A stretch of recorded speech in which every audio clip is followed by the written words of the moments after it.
welcome to our special show, Living Long and Healthy with COVID Vaccination. I'm Gargi Rawat. Now, this show seeks to address any concerns you may have regarding the COVID vaccination and living in this new normal, because the risk of COVID infections continues even as restrictions have been eased. Cases are rising and vaccination is the only way that we can protect ourselves and end this pandemic.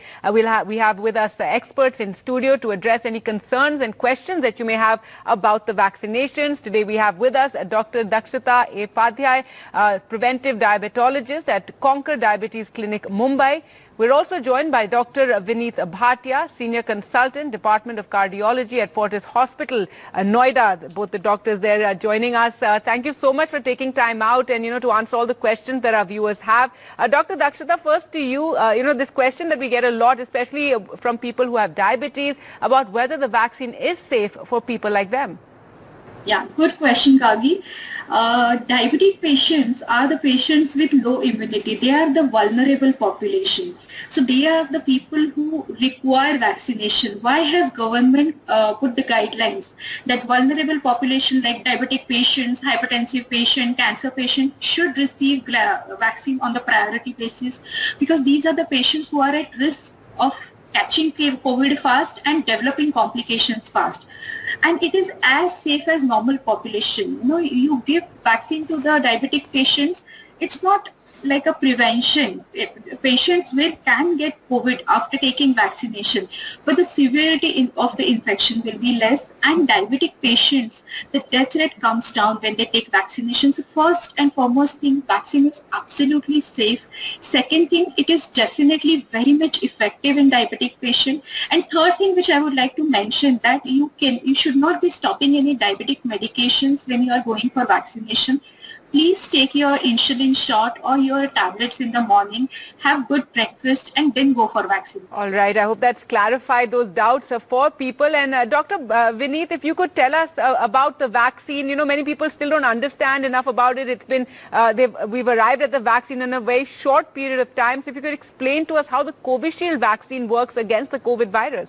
Yeah, absolutely. So, these vaccines have a very intriguing, way in which they act. The Covishield vaccine has been developed by AstraZeneca in close conjunction with the Oxford University. Actually, the first step towards developing this vaccine was the isolation of a DNA sequence from the COVID virus. This DNA sequence basically codes for what we all have heard so much about, the spike protein which is present on the surface of the virus. Now, after taking out this DNA sequence, in a very interesting way, this DNA is inserted into a chimpanzee adenovirus, which is a common flu virus but is not infective towards humans. Now, once this adenovirus is used as a transporter or a taxi or a transport vehicle in order to, make the virus DNA reach the human cells. It is injected in the form of a vaccine, and then it goes and homes onto the human host cell, which are the human cells. Once the adenovirus, hooks onto the host cell, it releases this DNA into the cytoplasm of the cell, from where it enters into the nucleus of the human host cell. The scientists at the Oxford, they claim that this DNA does not interfere with the human genome in any way and hence is very safe. Then through very complex mechanisms which are called translation and transcription, the DNA gets converted into what is called a messenger RNA and is pushed back into the cytoplasm. Then through further mechanisms, what happens is it interacts with something which is called a ribosome and results in formation of this spike protein within the cell itself. And this spike protein gets expressed onto the surface of the human cells now, which was there otherwise on the virus. But now it is ineffective and it cannot cause any disease.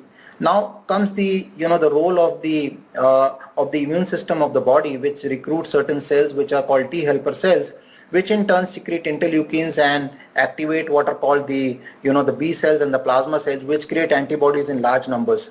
And this is what plays a very protective role against the S protein, which is one of the most important components of the virus in its pathogenesis of causing the COVID-19 disease.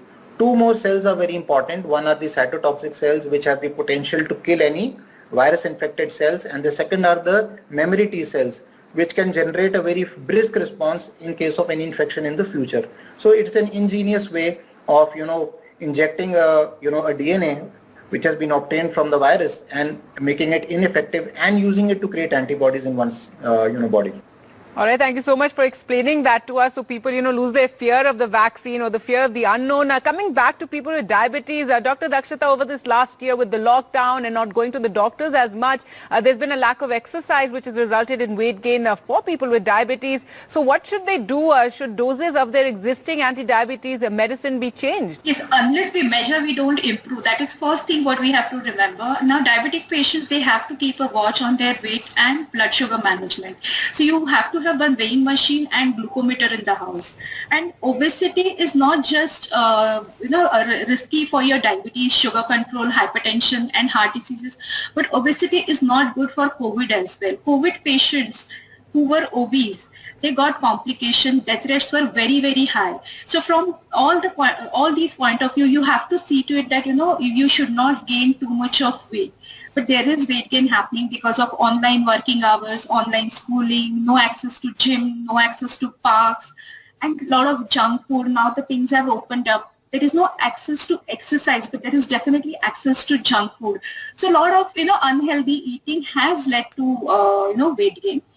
It's not just with respect to your weight gain, you should be adjusting your medications, but regular follow-up. If physical visits are not possible, there is option of telemedicine. In India, we are having lot of tele-OPDs running. Doctors are available online to give you advice, change your medicines. So do get your blood checks done. Get back to your doctor. Don't self-titrate the medicines. Talk to your doctors. They're there to help you. Get your medicines adjusted, and please see to it that your sugars are well controlled and your weight is under control. All right. And Dr. Vineet, how about people with hypertension or those on ACE inhibitors? Are they safe to go ahead and take the vaccine? Absolutely. I think there is no contraindication as well as hypertension is, concerned. Hypertension continues to be a, worldwide prevalent problem, and it is associated with the cerebrovascular disease, with coronary artery disease, with heart failure, worsening of renal failure. And people with, who have uncontrolled hypertension, or people who have accelerated hypertension, or people who are taking no treatment are at a greater risk of developing the COVID-19 disease.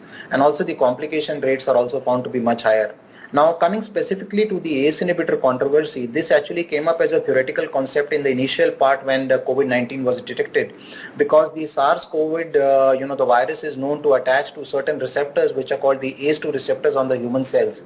There was a theoretical concern that the ACE inhibitors and the ARBs, which are very widely used, may upregulate these receptors and one may be more susceptible. However, subsequent papers published in NEJM and BMJ have clearly shown that there is no enhanced risk, so it is advisable, and we strongly recommend that patients continue whatever antihypertensives they are taking, and ACE inhibitors and ARB should be continued, and they continue to be used, freely in patients who are hypertensive. All right, so they should go ahead and, then have no doubts regarding going ahead with that vaccination. Dr. Dakshita, one of the questions about now people have received a first dose of vaccine, some have received the second dose as well, but can you still get COVID after the vaccination? It's a good question. We are on the learning curve for vaccination, and all the vaccines right now are in the emergency use authorization. But first thing what we have to understand is vaccine is protective. It will protect you from death, and it will protect you from getting complication. So 100% vaccine should be taken by each and every person. Vaccine is safe and effective. It is not preventive. You can definitely get COVID. What vaccines are doing, vaccine is like you're injecting a virus. Doctor has just explained nicely in detail how we are injecting an artificial virus, and we are creating immunity, we are creating neutralizing antibodies, and we are, in simple language, we are creating fighting cells. So these are the fighting cells which are going to fight with your new COVID infection, and vaccine will see to it that you will not get complications, and there will be very less chance that a patient will die of COVID. So it is for protection at present. It is not for prevention. So please go ahead and take vaccine. All right, and continue following all those COVID protocols. Thank you so much for answering those questions. We'll slip into a short break now and return with more questions that you have regarding the vaccination.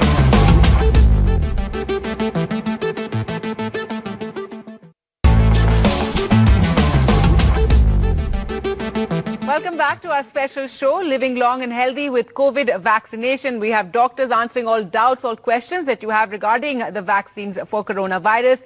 Dr. Vineet Bhatia, first to you, is vaccination safe for those who are on beta blockers and cholesterol-lowering drugs? Should they stop or change their medication on the day that they're going ahead and getting the vaccine? So as a doctor, it's our responsibility to let our patients know that there are no drugs which need to be discontinued prior to a vaccination as far as cardiac medications are concerned. Beta blockers, lipid lowering drugs, ACE inhibitors, ARBs, calcium channel blockers are all absolutely safe.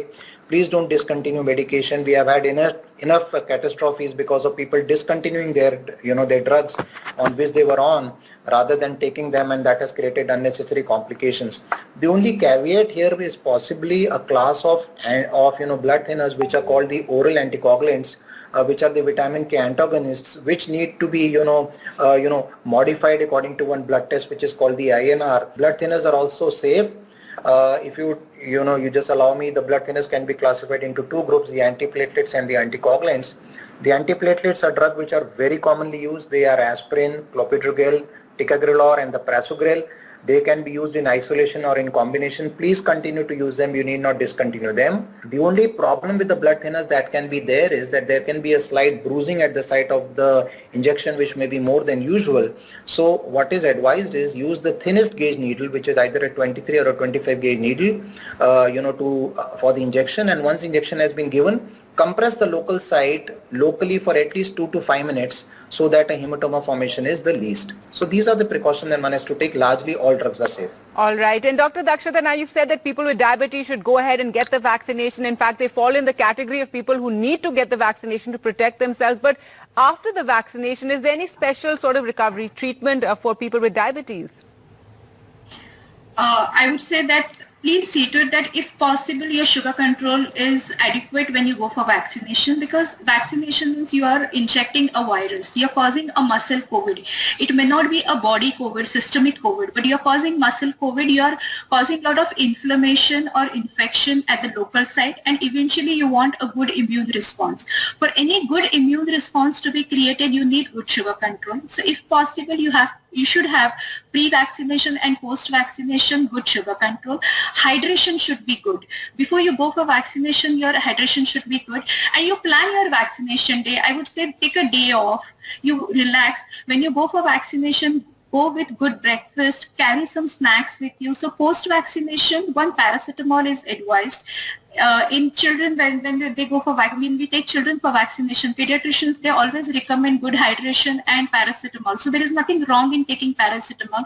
And good rest for at least 24 hours. That is the speediest recovery. You come out of vaccination, whatever malaise, body ache or fever, if at all anything is there.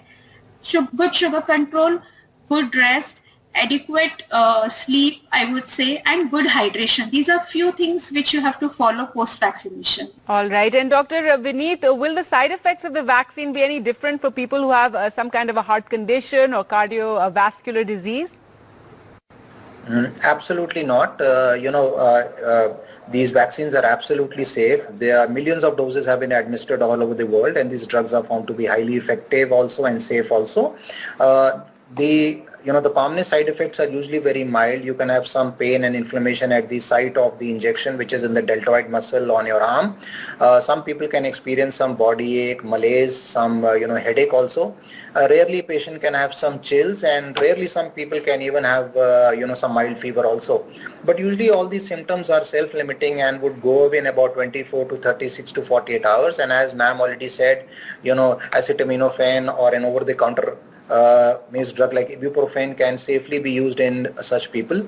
The only the period where you have to be a bit careful is the immediate post-vaccination period. About 1 to 2 cases per million vaccination doses can have an anaphylactic reaction, which can be taken care of, and that is why wherever the vaccination is done, they ask you to wait for half an hour. But otherwise, the cardiac patients don't have any enhanced risk apart from what we spoke about, the blood thinner part, specifically related to the older generation of the the oral anticoagulants. So it's very safe. All right. Now, Dr. Dakshita, we did speak earlier about protection after the vaccine, but how long after getting the vaccine doses does it take to be effective? You have one dose, then there's a gap, and then you have the second dose of the vaccine. Again, I would say that it is not preventive, it is protective. So we are going to protect our patient against COVID infection severity. So when you take the first dose, the protection can range from 8% to 50%, and second dose is almost a booster dose. I would say second dose for Covaxin is after 28 days, and for Covishield we have delayed the second dose by you can take after 8 weeks. It is said that almost 45 days after the first dose, you start getting a good 100% immunogenic response. So you have to be, even if you take 2 doses of vaccine, it is not preventive, it is protective. So following COVID appropriate behavior, masking, these are the things which we have to follow, even if we are taking 2 shots of Covishield or Covaxin. We are seeing right now, we are in the second wave of the pandemic, and people who have taken 2 shots of Covishield or Covaxin, they are getting infection. They were not following COVID appropriate behavior because they had done this mistake. They thought that it is 100% preventive. But I'm again using this word that it is not preventive. It will not prevent you from getting COVID. It will protect you from getting severity of the disease. It will get the mortality rate down and complication rate down. So protection is not 100%. The severity of the disease will be less. There will be antibodies in the circulation to fight with COVID, but you can get COVID after taking 2 shots. Please continue COVID appropriate behavior with social distancing and masking, even if you get your 2 shots. All right, Dr. Vineet, over the last year with the lockdown and the start of the pandemic and the whole of 2020, people spent mainly at home and being very careful, and they put off a lot of procedures, elective procedures that they may have needed. What is your advice to people like that now? Should they go ahead and get those procedures done? Absolutely. I think you are right. We also had several of our patients who landed up in severe trouble because they delayed their very important procedures which were planned. Although on their part they were perhaps right, but it turned out the other way. So all hospitals have got very good protocols in place. All patients are subject to rapid antigen tests, which in turn subsequently are confirmed with the PCR test, and only they are then taken up for any elective case. However, if any patient has got any life-threatening emergency, then obviously we don't wait for these tests. A green corridor is created, and subsequently the patient is shifted to the cath lab for our side, and then everybody wears a level 3 PPE, and then we go ahead and we finish the case. Once the case is finished, again a green corridor is created within the hospital, wherein the movement of other patients is stopped, and the security guards they create a green corridor, and the patient gets shifted to a special ICU where the patient is kept until his RT-PCR report is available. Once the RT-PCR report is available, then only the patient gets shifted to the normal ICU. So people should not fear that going to the hospital may increase their infectivity rates. There are good protocols in place. There are good practices which are in place. There are hospital is a safe place. So I think one should go ahead and get whatever procedure is there. All right. Thank you so much, doctors, for joining us on the show and answering all those questions and taking time out. Hopefully that has cleared many doubts. And as the doctors say, go ahead and get the vaccine if you're eligible. It's the only way we're going to defeat this coronavirus pandemic. Thanks for watching. Goodbye.